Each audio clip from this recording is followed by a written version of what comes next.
du tournage, nous ne rencontrons que des hommes. Les femmes vivent en circuit fermé.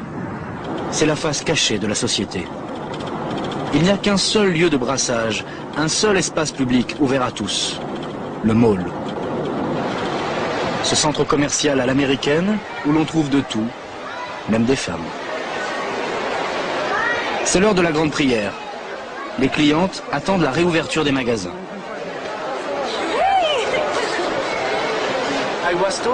On m'a dit que les jeunes femmes, les jeunes hommes, parfois se rencontrent dans les centres commerciaux. C'est vrai? Quelquefois.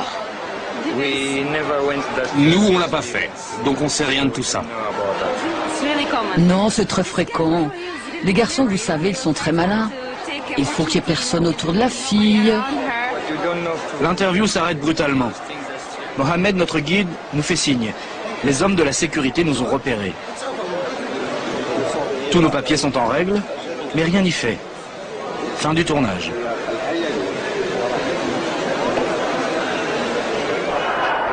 Nous revenons un peu plus tard avec une caméra cachée. Nous avons convaincu un séducteur émérite de nous accompagner. Aujourd'hui, il est marié, mais il a longtemps rôdé dans les centres commerciaux. Les dragueurs, il les surnomme les chasseurs. Il parle français, mais ne veut pas apparaître à l'écran. Tu vois, les chasseurs, c'est les garçons les plus intelligents en Arabie Saoudite. Parce que ici, il y a la police religieuse, les caméras tous les 10 mètres, 5 mètres, 10 mètres.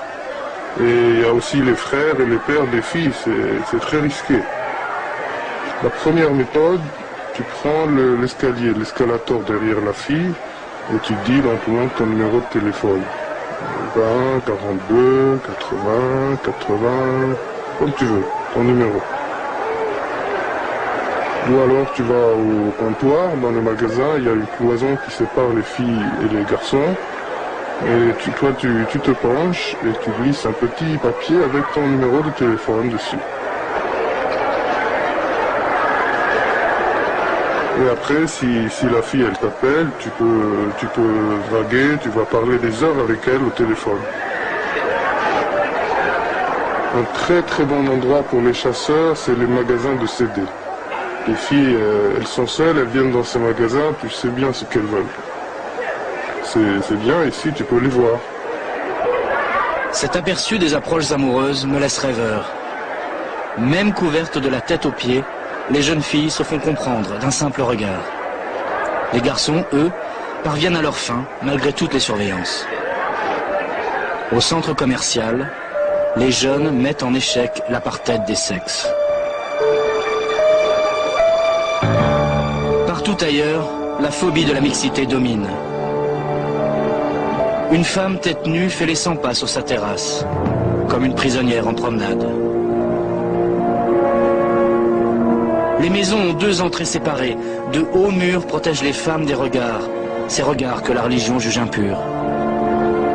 Que se passe-t-il derrière ces murs? La répression favorise l'hypocrisie sur les femmes et aussi sur l'alcool, totalement prohibé dans le royaume. Ici, les trafiquants risquent la peine de mort. Nous avons rencontré quelqu'un qui franchit ces murs, une occidentale, qui donne des cours privés dans les palais de la famille royale. Elle a vu beaucoup de choses.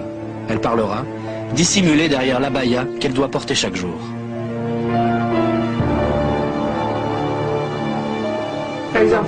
Par exemple, je donne un cours à 17 h. J'arrive au palais et j'attends 5 minutes. Elles sont en retard. La domestique vient me dire, elles dorment encore, elles seront là dans 10 minutes. Ça arrive souvent, vous savez. Elles ont un autre rythme de vie. Ils font des fêtes parfois? Oui, j'ai été invité une fois. Ils ont une discothèque souterraine. C'est un endroit secret. Vous devez connaître un prince pour y entrer. Ils y font des choses interdites. Personne ne peut deviner qu'elle existe, cette discothèque. Ils avaient bu? Est-ce qu'il y avait des drogues? Oui, il y avait de tout, de l'alcool aux drogues. Quel genre de drogue? Des drogues dures. Cocaïne? Oui.